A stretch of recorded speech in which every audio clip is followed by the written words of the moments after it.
సినిమాని ఎక్కువ సీరియస్ గా తీసుకోవద్దండి. మేమంతా ఏమీ పెద్దగా చేయలేదు. ಕೇವಲ 5ರಿಂದ 10 ಕೋಟಿ ಸಿನಿಮಾ ಮಾಡಿರೋರೆ ದಯವಿಟ್ಟು ಸಿನಿಮಾ ನೋಡಿ ಅಂತ ಅಂಗಲಾಚಿ ಬೇಡ್ಕೊಳ್ಳುವಂತಹ ನಮ್ಮ ಕನ್ನಡ ಚಿತ್ರರಂಗದವರ ಮಧ್ಯೆ ಯಶ್ ತುಂಬಾ ಕ್ಲಾರಿಟಿ ಇರುವಂತಹ ವ್ಯಕ್ತಿ ತರ ಕಾಣಿಸ್ಕೊಳ್ತಾರೆ. ಓಕೆ ಕದಾ ಅక్కడ ಓಕೆಯಾ? ತಮಿಳಿನ ಸೂರ್ಯ ಮತ್ತು ಕಾರ್ತಿ ಅವರ ನಂತರ ಯಶ್ ಅವರನ್ನ ತೆಲುಗಿನವರು ದತ್ತು ಪುತ್ರನ ರೀತಿ ಸ್ವೀಕಾರ ಮಾಡಿಬಿಟ್ಟಿದ್ದಾರೆ. ನಮಸ್ಕಾರ ಸ್ನೇಹಿತರೆ, ವಿಶ್ವವಾಣಿ ಟಿವಿ ಸ್ಪೆಷಲ್ನ ಈ ಒಂದು ವಿಶೇಷ ಸಿನಿಮಾ ಸೆಗ್ಮೆಂಟಿಗೆ ಸ್ವಾಗತ. ನಾನು ಸುಜಯ್ ರಾಜ್. ಸ್ನೇಹಿತರೆ, ಟಾಕ್ಸಿಕ್ ಸಿನಿಮಾ ರಿಲೀಸಿಗೆ ಇನ್ನೇನು 2 ದಿನ ಬಾಕಿ ಇದೆ. ವರಮಹಾಲಕ್ಷ್ಮಿ ಹಬ್ಬದ ದಿನ ಬುಕಿಂಗ್ಸ್ ಓಪನ್ ಆಗಿತ್ತು. ಅವತ್ತಿಂದ ಇವತ್ತಿನ ತನಕ ಲಕ್ಷಾಂತರ ಟಿಕೆಟ್ಗಳು ಈಗಾಗಲೇ ಮಾರಾಟ ಆಗೋಗಿದೆ. ಪ್ರೀ ಬುಕಿಂಗ್ಸಿಂದಾನೇ ಹತ್ತತ್ರ 30 ಕೋಟಿಗೂ ಅಧಿಕ ಹಣ ಕಲೆಕ್ಷನ್ ಆಗಿದೆ ಅಂತ ಅಧಿಕೃತ ಮಾಹಿತಿಯಿಂದಲೇ ಗೊತ್ತಾಗ್ತಾ ಇದೆ. ಇವತ್ತಿಗೂ ಕೂಡ ಗಂಟೆಗೆ ಸುಮಾರು 8,000 ಟಿಕೆಟ್ಸ್ ಬುಕ್ ಮೈ ಶೋನಲ್ಲಿ ಬುಕ್ ಆಗ್ತಾ ಇದೆ. ಸೊ ಇದೇ ರೀತಿ ಪ್ಯಾಟ್ರನ್ ಮುಂದುವರೆದ್ರೆ ಟಾಕ್ಸಿಕ್ ಸಿನಿಮಾದ ಮೊದಲ ದಿನದ ಕಲೆಕ್ಷನ್ ಎಷ್ಟು ಕೋಟಿ ದಾಟಬಹುದು ಅಂತ ನೀವೇ ಊಹೆ ಮಾಡ್ಕೊಳ್ಳಿ. ಇದ್ರ ಜೊತೆಗೆ ಕರ್ನಾಟಕದಲ್ಲಿ ಟಾಕ್ಸಿಕ್ ಸಿನಿಮಾದ ಕನ್ನಡ ವರ್ಷನ್ಗೆ ಸಿಕ್ಕಾಬಟ್ಟೆ ಬೇಡಿಕೆ ಇದೆ. ಬೇಕಾದಷ್ಟು ಸ್ಕ್ರೀನ್ಸ್ ಕೂಡ ಸಿಕ್ಕಿದೆ. That means to say that ಒಳ್ಳೆ ಕನ್ನಡ ಸಿನಿಮಾ ಬಂದಾಗ ಕನ್ನಡದವರು ಬೇರೆ ಭಾಷೆಯ ಸಿನಿಮಾಗಳನ್ನು ಹೇಗೆ ಮುಗಿಬುದ್ದು ನೋಡ್ತಾರಲ್ಲ, ಅದೇ ಥರ ಕನ್ನಡ ಸಿನಿಮಾಗಳನ್ನು ನೋಡ್ತಾರೆ ಅನ್ನೋದಕ್ಕೆ ಇದೇ ಸಾಕ್ಷಿ. ಜನ ನೋಡುವಂತಹ ಸಿನಿಮಾ ಕನ್ನಡದಲ್ಲಿ ಬರಬೇಕಷ್ಟೆ. ಆ ಥರ ಸಿನಿಮಾ ಮಾಡೋದಕ್ಕೆ ಕನ್ನಡದವರು, ಕನ್ನಡ ಚಿತ್ರರಂಗದವರು ಯೋಚನೆ ಮಾಡಬೇಕು. ಸೊ ಅದನ್ನು ಹೇಗೆ ಮಾಡ್ಬೋದು ಅಂತ ಅವರು ಯೋಚನೆ ಮಾಡಿದ್ರೆ ಒಳ್ಳೆಯದು. ಇದೊಂದು ವಿಷಯ. ಇನ್ನೊಂದು ವಿಷಯ ಏನು ಅಂತಂದರೆ, ಮೊನ್ನೆ ಶನಿವಾರ ಹೈದರಾಬಾದ್ನಲ್ಲಿ ಟಾಕ್ಸಿಕ್ ಪ್ರೀ ರಿಲೀಸ್ ಇವೆಂಟಲ್ಲಿ ಯಶ್ ಅವರು ಆಡಿದಂತಹ ಮಾತುಗಳು, ಯಶ್ ಅವರು ಯಾಕೆ ಎಲ್ಲರಿಗಿಂತ ಭಿನ್ನ, ಎಲ್ಲರಿಗಿಂತ ಡಿಫ್ರೆಂಟ್ ಅನ್ನೋದನ್ನು ಮತ್ತೊಂದು ಸಲ ಸಾಬೀತು ಮಾಡಿದ್ವು.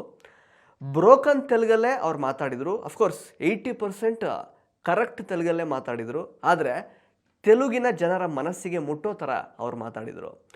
ಎಷ್ಟೋ ವರ್ಷಗಳಿಂದ ತೆಲುಗು ಸಿನಿಮಾಗಳಿಗೆ ಆಂಧ್ರ ಸ್ಟೇಟ್ಗಳ ನಂತರ ಸೆಕೆಂಡ್ ಹೈಯೆಸ್ಟ್ ಕಲೆಕ್ಷನನ್ನು ನಾವು ಕರ್ನಾಟಕದವರು ಇಲ್ಲಿ ಮಾಡಿಕೊಡ್ತಾನೆ ಬರ್ತಾ ಇದ್ದೀವಿ. ಇದು ತೆಲುಗಿನ ಹೀರೋಗಳಿಗೂ ತುಂಬ ಚೆನ್ನಾಗಿ ಗೊತ್ತು. ಆದರೂ ಕೂಡ ಆ ಯಾವುದೇ ಹೀರೋಗಳು ಕೂಡ ಇಲ್ಲಿಗೆ ಬಂದಾಗ ಯಶ್ ಅವ್ರ ಥರ ಕನ್ನಡ ಮಾತಾಡುವಂತಹ ಪ್ರಯತ್ನನ ಮಾಡಲೇ ಇಲ್ಲ. ಆದರೆ ಕೇವಲ ಒಂದು KGFಗೆ ಸಿಕ್ಕಂತಹ ಪ್ರತಿಕ್ರಿಯೆಯನ್ನು ಗಮನಿಸಿ ಯಶ್ ಅವರು ತೆಲುಗಿನವ್ರಿಗೆ ಥ್ಯಾಂಕ್ಸ್ ಹೇಳಿದರು. ಇನ್ಫ್ಯಾಕ್ಟ್ KGF ಸಿನಿಮಾ ರಿಲೀಸ್ ಆಗೋದಕ್ಕೂ ಮೊದಲೇ ಯಶ್ ಅವರು ಬೇರೆ ಬೇರೆ ಸ್ಟೇಟ್ಗಳಿಗೆ ಪ್ರಮೋಷನ್ಗೆ ಅಂತ ಹೋದಾಗ ಇಂಟರ್ವ್ಯೂಯಲ್ಲಾಗಿರಬಹುದು ಅಥವಾ ಪ್ರೆಸ್ ಮೀಟ್ಸ್ಗಳಲ್ಲಾಗಿರಬಹುದು ಅಥವಾ ಈ ಥರದ ಇವೆಂಟ್ಸ್ಗಳಲ್ಲಾಗಿರಬಹುದು ಅವರವ್ರ ಭಾಷೆಯಲ್ಲೇ ಅವ್ರು ಮಾತಾಡ್ತಾಯಿದ್ರು. ಬೇರೆ ಕಡೆ ಹೋದಾಗ ಅವರ ಕಲ್ಚರ್ಗೆ ಮತ್ತು ಅವರ ಭಾಷೆಗೆ ಬೆಲೆ ಕೊಡುವಂಥದ್ದು ನಮ್ಮ ಕಲ್ಚರು ಅಂತ ಅವರು ಸಾರಿ ಹೇಳ್ತಾನೆ ಬಂದರು. ಆ ಥರದ್ದೊಂದು ಸ್ಟ್ಯಾಂಡರ್ಡ್ಸ್ನ ಅವರು ಸೆಟ್ ಮಾಡಿದರು. ಆದರೆ ಅದಾದ ತಕ್ಷಣ ಬೇರೆ ಲ್ಯಾಂಗ್ವೇಜ್ ಅವರೆಲ್ಲ ಇಲ್ಲಿಗೆ ಬಂದಾಗ ಕನ್ನಡದಲ್ಲೇ ಮಾತಾಡಿದ್ರು ಅಂತೇನಿಲ್ಲ. ಅವರು ಅಯ್ಯೋ we don't know Kannada, next time we will learn Kannada ಅಂತಲೇ ಹೇಳ್ಕೊಂಡು ಬಂದರು. ಅದು ಯಾಕೋ ಗೊತ್ತಿಲ್ಲ, ಅಷ್ಟೆಲ್ಲ ಒಂದು ಗಾಢವಾಗಿ ಇಂತಹ ವಿಷಯಗಳನ್ನು ಮನಸ್ಸಿಗೆ ತೆಗೆದುಕೊಳ್ಳುವಂತಹ ಬುದ್ಧಿ ಬೇರೆ ಭಾಷೆಯವ್ರಿಗೆ ಬರೋದೇ ಇಲ್ಲ. ಅದು ಬೇರೆ ವಿಷಯ. ಆದರೆ ಯಶ್ ಅವ್ರು ಮಾತ್ರ ಪ್ರತಿ ಸಲ ತಾವು ಏನು ಹೇಳಿದ್ರೋ ಅದಕ್ಕೆ ಬದ್ಧವಾಗೇ ಇದ್ದಾರೆ. ಬೇರೆ ಭಾಷೆಯವರು ಕಲಿತಾರೋ ಬಿಡ್ತಾರೋ, ಯಶ್ ಅವ್ರು ಮಾತ್ರ ಬೇರೆ ಕಡೆ ಹೋದಾಗ ಅವರ ಭಾಷೆಯಲ್ಲೇ ಮಾತಾಡ್ತಾರೆ, ಅವರ ಕಲ್ಚರ್ಗೆ ರೆಸ್ಪೆಕ್ಟ್ ಕೊಡ್ತಾರೆ. ಆದರೆ ಬೇರೆ ಭಾಷೆಯವ್ರಿಗೆ ಮಾತ್ರ ಇದು ತಲೆಗೇ ಬರಲ್ಲ. ಯಾಕೆ ಅಂತ ಗೊತ್ತಿಲ್ಲ. ಇದನ್ನು ಬಿಟ್ಟರೆ ಯಶ್ ಅವರು ನಿನ್ನೆ ಆಡಿದಂತಹ ಕೆಲವೊಂದಷ್ಟು ಮಾತುಗಳು ಮತ್ತು ಅಲ್ಲೇನೋ ಒಂದು ಅವಘಡ ಆದಾಗ ಅವರು ತೋರಿಸಿದಂತಹ ಕನ್ಸರ್ನ್, ಇದೆಲ್ಲವೂ ಕೂಡ ತೆಲುಗಿನವರಿಗೆ ಸಿಕ್ಕಾಬಟ್ಟೆ ಇಷ್ಟ ಆಗಿದೆ. ತಮಿಳಿನ ಸೂರ್ಯ ಮತ್ತು ಕಾರ್ತಿ ಅವರ ನಂತರ ಯಶ್ ಅವರನ್ನು ತೆಲುಗಿನವರು ದತ್ತು ಪುತ್ರನ ರೀತಿ ಸ್ವೀಕಾರ ಮಾಡಿಬಿಟ್ಟಿದ್ದಾರೆ. ಇದಕ್ಕೆ ಸಂಬಂಧಪಟ್ಟ ಟ್ರಾಲ್ಸು, ಮೀಮ್ಸ್ಗಳನ್ನೆಲ್ಲ ನೀವು ಈಗಾಗಲೇ ಸೋಷಿಯಲ್ ಮೀಡಿಯಾದಲ್ಲಿ ನೋಡಿರ್ತೀರ ಅಂತ ಭಾವಿಸ್ತೀನಿ. ಸೊ ಎಲ್ಲರೊಳಗೆ ಒಬ್ಬನಾಗುವಂತಹ, ಎಲ್ಲರನ್ನೂ ಒಳಗೊಳ್ಳುವಂತಹ, ಎಲ್ಲೆಲ್ಲಿಯೂ ಸಲ್ಲುವಂತಹ ಕುವೆಂಪು ಅವರ ವಿಶ್ವ ಮಾನವತೆಯ ಸಂಕೇತವಾಗಿ ಯಶ್ ಅವರು ಇವತ್ತು ಕರ್ನಾಟಕದ ಗಡಿಯನ್ನು ದಾಟಿ ಮುನ್ನುಗ್ತಾ ಇದ್ದಾರೆ. ಕನ್ನಡಿಗರಾಗಿ ನಮಗೆ ಇದು ನಿಜವಾಗ್ಲೂ ಹೆಮ್ಮೆ ವಿಷಯ ಅಂತಲೇ ಹೇಳ್ಬೋದು. ಅದ್ರ ಜೊತೆಗೆ ಯಶ್ ಅವರು ನಿನ್ನೆ ಇನ್ನೊಂದು ಮಾತು ಹೇಳಿದ್ರು, ಸಿನಿಮಾದವರನ್ನು ಅಷ್ಟು ಸೀರಿಯಸ್ಸಾಗಿ ತಗೊಳ್ಬೇಡಿ, ನಾವಂಥ ದೊಡ್ಡ ಕೆಲಸ ಏನು ಮಾಡ್ತಾ ಇಲ್ಲ. ನೀವು ನಿಮ್ಮ ಲೈಫಲ್ಲಿ ಏನಾದರೂ ಕನಸು ಕಟ್ಕೊಂಡು ಅದನ್ನು ಅಚೀವ್ ಮಾಡಬೇಕು ಅಂತ ಟಾರ್ಗೆಟ್ ಇಟ್ಕೊಂಡು ಅದರ ಕಡೆಗೆ ನೀವು ಗುರಿ ಇಟ್ಕೊಂಡು ಕೆಲಸ ಮಾಡಿದ್ರೆ ನೀವು ನಿಮ್ಮ ಲೈಫಲ್ಲಿ ಏನು ಬೇಕಾದರೂ ಅಚೀವ್ ಮಾಡಬಹುದು, ಅದ್ರ ಕಡೆ ಫೋಕಸ್ ಮಾಡಿ ಅನ್ನೋ ಅರ್ಥದಲ್ಲಿ ಕೆಲವೊಂದಷ್ಟು ಮಾತು ಹೇಳಿದ್ದು ನಿನ್ನೆ ಅವರ ಸ್ಪೀಚ್ನ ಹೈಲೈಟ್ ಅಂತಲೇ ಹೇಳ್ಬೋದು. ನೋಡಿ 4 ವರ್ಷದಿಂದ ಸಿನಿಮಾ ಮಾಡಿ 100 ಕೋಟಿ ದುಡ್ಡು ಹಾಕಿ ನೆಕ್ಸ್ಟ್ ಲೆವೆಲ್ ಹಾರ್ಡ್ ವರ್ಕ್ ಮಾಡಿರುವಂತಹ ವ್ಯಕ್ತಿಯಿಂದ ಬರ್ತಾ ಇರುವಂತಹ ಮಾತುಗಳಿಂಥವು.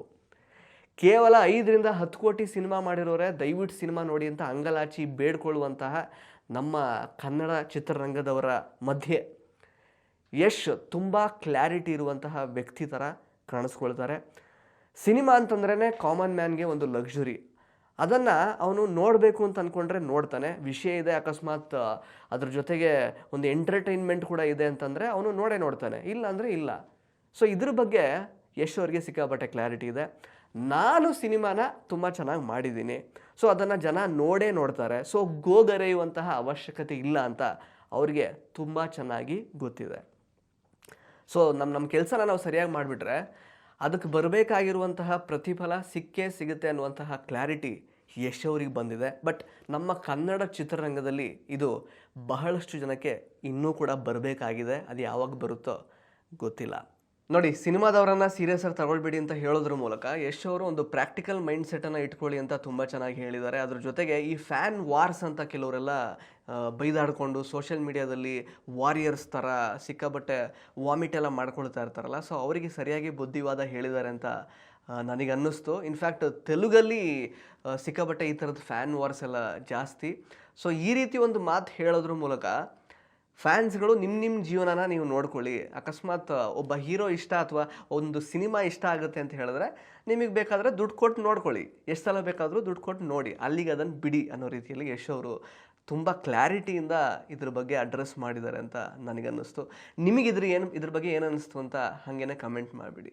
ಒಟ್ಟಿನಲ್ಲಿ ಯಶ್ ಅವರು ಈ ಒಂದು ಮಾತನ್ನು ಹೇಳುವ ಮೂಲಕ ಈ ಮನುಷ್ಯ ಒಂದು ರೀತಿ ಸೋಲು ಗೆಲುವು ಇದನ್ನೆಲ್ಲ ದಾಟಿ ತುಂಬ ಮುಂದೆ ಹೋಗಿದ್ದಾರೆ ಅನ್ನೋ ರೀತಿ ನನಗೆ ಭಾಸವಾಯಿತು. ಯಶ್ ಅವ್ರು ಯಾವಾಗಲೂ ಹೇಳ್ತಾ ಇದ್ರು ಫೇಲ್ ಬಿಗ್ ಅಂತ, ಅಂದರೆ ಥಿನ್ ಬಿಗ್, ಥಿಂಕ್ ಬಿಗ್, ಜೊತೆಗೆ ಫೇಲ್ ಬಿಗ್. ಅಂದರೆ ನಾನು ದೊಡ್ಡದಾಗೆ ಏನಾದರೂ ಪ್ರಯತ್ನ ಮಾಡ್ತೀನಿ, ಯಾರೂ ಮಾಡದೇ ಇರುವಂತಹ ಪ್ರಯತ್ನ ಮಾಡ್ತೀನಿ, ಸೋತ್ರೆ ದೊಡ್ಡದಾಗೆ ಸೋಲ್ತೀನಿ. ಅಂದರೆ ಏನೋ ದೊಡ್ಡದಾಗಿ ಮಾಡೋಕ್ಕೆ ಹೋಗಿ ನಾನು ಸೋತೆ ಅನ್ನುವಂತಹ ಒಂದು ಸ್ಯಾಟಿಸ್ಫ್ಯಾಕ್ಷನ್ ನನಗಿರುತ್ತೆ. ನಾನು ಟ್ರೈಯೇ ಮಾಡಲಿಲ್ಲ ಅಂದ್ಕೊಳ್ಳೋದಕ್ಕಿಂತ ದೊಡ್ಡದಾಗಿ ಏನೋ ಮಾಡೋದಕ್ಕೆ ಹೋಗಿ ಅಥವಾ ಯಾರೂ ಮಾಡದೇ ಇರೋದನ್ನು ಮಾಡೋದಕ್ಕೆ ಹೋಗಿ ಸೋತ್ರೆ ಅದರ ಗತ್ತೇ ಬೇರೆ, ಅದಕ್ಕಿರುವಂತಹ ರೆಸ್ಪೆಕ್ಟೇ ಬೇರೆ ಅನ್ನುವಂತಹ ಮಾತುಗಳನ್ನು ಯಶ್ ತುಂಬ ಸಲ ಬೇರೆ ಬೇರೆ ವೇದಿಕೆಗಳಲ್ಲಿ ಆಡಿದ್ದಾರೆ. ಅದನ್ನು ಅವರೀಗ ಮಾಡಿ ತೋರಿಸ್ತಾ ಇದ್ದಾರೆ ಕೂಡ. ಟಾಕ್ಸಿಕ್ ಸಿನಿಮಾದ ಪ್ರತಿಕ್ರಿಯೆಗಳು ಯಾವ ರೀತಿ ಬರುತ್ತೆ ಅಂತ ನಮಗಿನ್ನೂ ಗೊತ್ತಿಲ್ಲ, ಇನ್ನು 2 ದಿನದಲ್ಲಿ ಗೊತ್ತಾಗುತ್ತೆ. ಬಟ್ ಆದರೆ ಈ ಒಂದು ಮನುಷ್ಯನ ಒಂದು ವ್ಯಕ್ತಿತ್ವ ಆಗಿರಬಹುದು ಅಥವಾ ಅವರ ವಿಷನ್ ಏನಿದೆಯಲ್ಲ ಅದಕ್ಕೆ ಯಾವುದೇ ಕೊನೆ ಇಲ್ಲ. ಅವರು ಸೋಲಿರ್ಬೋದು, ಗೆಲುವಿರ್ಬೋದು, ಅಥವಾ ಯಾವುದೇ ರೀತಿ ನಕಾರಾತ್ಮಕ ಪ್ರತಿಕ್ರಿಯೆ ಏನೇ ಬರಬಹುದು, ಇವರು ಮತ್ತೆ ಫೀನಿಕ್ಸ್ ರೀತಿಯಲ್ಲಿ ಪುಟ್ಟಿದೆದ್ದು ಬರ್ತಾರೆ ಅನ್ನೋದಕ್ಕೆ ಯಶ್ ಅವರು ಇಲ್ಲಿ ತನಕ ಅವರು ಮಾಡ್ಕೊಂಡು ಬಂದಿರುವಂತಹ ಕೆಲಸಗಳೇ ಸಾಕ್ಷಿ. ಅವರು ಯಾವ ರೀತಿ ಮನುಷ್ಯ ಅನ್ನೋದನ್ನು ಅವರು ಬೇರೆ ಬೇರೆ ರೀತಿಯಲ್ಲಿ ಎಕ್ಸ್ಪ್ರೆಸ್ ಮಾಡ್ಕೊಂಡಿರೋದೇ ಸಾಕ್ಷಿ. ಬರ್ತಾರೆ, ದೊಡ್ಡದಾಗೆ ಬರ್ತಾರೆ. ಡೆಫಿನೆಟ್ಲಿ ಟಾಕ್ಸಿಕ್ ಬಗ್ಗೆ ಸಿಕ್ಕಾಬಟ್ಟೆ ಎಕ್ಸ್ಪೆಕ್ಟೇಷನ್ಸ್ ಅಂತೂ ಇದೆ. ಮೊನ್ನೆ ಇವೆಂಟಲ್ಲಂತೂ ಸಾಕಷ್ಟು ವಿಷಯಗಳು ನಡೀತು. ಅಲ್ಲೊಂದು ಅವಘಡ ಆದಾಗ ಯಶ್ ಅವ್ರು ಬಿಹೇವ್ ಮಾಡಿದ ರೀತಿ ಆಗಿರಬಹುದು, ಅದನ್ನು ಕೆಲವರು ವಿಜಯ್ಗೆ ಕಂಪೇರ್ ಮಾಡಿ ವಿಜಯ್ ಥರನೇ ಮಾಡ್ತಿದ್ದಾರೆ ಅನ್ನೋ ಥರದ್ದೆಲ್ಲ ಮಾತಾಡ್ತಾ ಇದ್ದಾರೆ. ಎಸ್ಪೆಷಲಿ ತೆಲುಗಿನವರು ಸಿಕ್ಕಾಬಟ್ಟೆ ಈ ಒಂದು ತೆಲುಗು ಸ್ಪೀಚಿಗೆ ಭಾವುಕರಾಗಿ ಕನೆಕ್ಟ್ ಕೂಡ ಆಗಿದ್ದಾರೆ. ಅದ್ರ ಜೊತೆಗೆ ಮಲ್ಲಾರೆಡ್ಡಿ ಅವರು ಯಶ್ ಅವ್ರ ಜೊತೆಗೆ ನಿಂತ್ಕೊಂಡು ಮಾತಾಡಿದ್ದು ಕೂಡ ಅದು ಒಂದು ರೀತಿ ಫನ್ನಿ ಆಗಿತ್ತು. ಸಿಕ್ಕಾಬಟ್ಟೆ ಮಾತಾಡಿದ್ರು ಅವರು. ಇನ್ಫ್ಯಾಕ್ಟ್ ಯಶ್ ಅವ್ರಿಗೆ ಏನು ಹೇಳಬೇಕು ಅಂತ ಗೊತ್ತಾಗ್ತಿರ್ಲಿಲ್ಲ ಆ ಟೈಮಲ್ಲಿ, ಅಷ್ಟರ ಮಟ್ಟಿಗೆ ಅವರು ರಿಯಾಕ್ಟ್ ಮಾಡ್ತಿದ್ರು. ಅದಷ್ಟೇ ಅಲ್ಲದೆ 2100 ಕೋಟಿ ಮಾಡುತ್ತೆ. ಬಿಕಾಸ್ ಅನಿಮಲ್ ರಿಲೀಸ್ ಆದಾಗ 1000 ಕೋಟಿ ಬಿಸ್ನೆಸ್ ಮಾಡಿತ್ತು. ಇದು ಡೆಫಿನೆಟ್ಲಿ 2100 ಕೋಟಿ ಕಲೆಕ್ಷನ್ ಮಾಡುತ್ತೆ ಅನ್ನೋ ಥರದ್ದೆಲ್ಲ ಅವರು ಭವಿಷ್ಯ ಎಲ್ಲ ಹೇಳಿದರು. ಅದೆಲ್ಲ ಸಖತ್ ಚೆನ್ನಾಗಿತ್ತು. ಜೊತೆಗೆ ಕಿಯಾರಾ ಅಡ್ವಾಣಿ ಅವರು ಯಶ್ ಅವರಿಂದ ನಾನು ಸಾಕಷ್ಟು ಇನ್ಸ್ಪೈರ್ ಆಗಿದ್ದೀನಿ, ಅವರಿಂದ ತುಂಬ ಕಲ್ತಿದ್ದೀನಿ, ಆ ಮನುಷ್ಯನ ತಲೆಯಲ್ಲಿ ಏನಾಗ್ತಿದೆ ಅಂತ ತಿಳ್ಕೊಳ್ಳುವಂತಹ ಕ್ಯೂರಿಯಾಸಿಟಿ ನನಗಿದೆ ಅನ್ನೋ ಥರದ್ದೆಲ್ಲ ಮಾತುಗಳನ್ನು ಆಡಿದರು. ಸೊ ತುಂಬ ಒಳ್ಳೆ ರೀತಿಯಲ್ಲೇ ಟಾಕ್ಸಿಕ್ ಸಿನಿಮಾನ ಎಲ್ಲ ಸ್ಟೇಟ್ಗಳನ್ನು ಮೌಂಟ್ ಮಾಡುವಂತಹ ಕೆಲಸ ಮಾಡ್ತಿದ್ದಾರೆ. ತಮಿಳುನಾಡು ಮತ್ತು ಕೇರಳದಲ್ಲಿ ಯಾವ ರೀತಿ ಪ್ರಚಾರ ಕಾರ್ಯವನ್ನು ಮಾಡ್ತಾರೆ ಅನ್ನುವಂತಹ ಒಂದು ಕುತೂಹಲ ಅಂತೂ ಇದ್ದೇ ಇದೆ. ಸೊ ಸ್ನೇಹಿತರೆ, ನೀವು ಹೇಳಿ ಯಶ್ ಅವರ ಈ ಒಂದು ಆ್ಯಟಿಟ್ಯೂಡ್ ಬಗ್ಗೆ, ಜೊತೆಗೆ ಅವರು ಹೈದರಾಬಾದ್ ಇವೆಂಟಲ್ಲಿ ಮಾತಾಡಿದಂತಹ ರೀತಿ ಬಗ್ಗೆ ನಿಮಗೇನು ಅನಿಸುತ್ತೆ? ಹಾಗೆಯೇ ತೆಲುಗಿನವರು ಅವರನ್ನು ದತ್ತುಪುತ್ರನ ರೀತಿ ತಗೊಂಡಿದ್ದಾರೆ, ಅದ್ರ ಬಗ್ಗೆ ನಿಮ್ಮ ಅನಿಸಿಕೆಗಳೇನು? ಇನ್ನು 2 ದಿನ ಇದೆ ರಿಲೀಸ್ ಆಗೋದಕ್ಕೆ, ನೀವೆಷ್ಟು ಕಾತುರರಾಗಿ ಕಾಯ್ತಾ ಇದ್ದೀರಾ? ಅದೆಲ್ಲವನ್ನು ಕಮೆಂಟ್ ಬಾಕ್ಸಲ್ಲಿ ಕಮೆಂಟ್ ಮಾಡಿ ತಿಳಿಸಿ. ಧನ್ಯವಾದ. ಇಂಟ್ರೆಸ್ಟಿಂಗ್ ಮತ್ತು ಇನ್ಫಾರ್ಮೇಟಿವ್ ವಿಡಿಯೋಗಳನ್ನು ಮಿಸ್ ಮಾಡ್ಕೋಬೇಡಿ. ಈಗಲೇ ಸಬ್ಸ್ಕ್ರೈಬ್ ಮಾಡಿ.